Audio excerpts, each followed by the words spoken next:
4.420 són les firmes que s'han recollit i que mostren la disconformitat dels habitants de Cardedeu amb la situació que viu el centre d'atenció primària Can Borràs, on hi ha una manca de metges i metgesses. La segona entrega de signatures s'ha fet aquest divendres al matí a l'Oficina d'Atenció Ciutadana.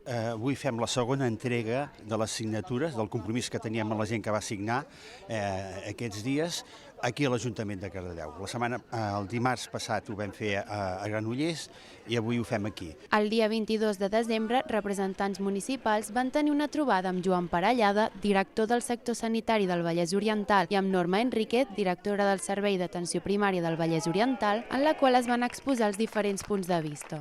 Ells continuen defensant que amb 10 metges en tenim prou i aleshores nosaltres amb això no estem d'acord, els números no coincideixen, perquè nosaltres el que primer de tot ens plantegem és que si fa un any aquí ja teníem assignat 12 metges, com és que en aquests moments en necessitem 10? Què ha millorat?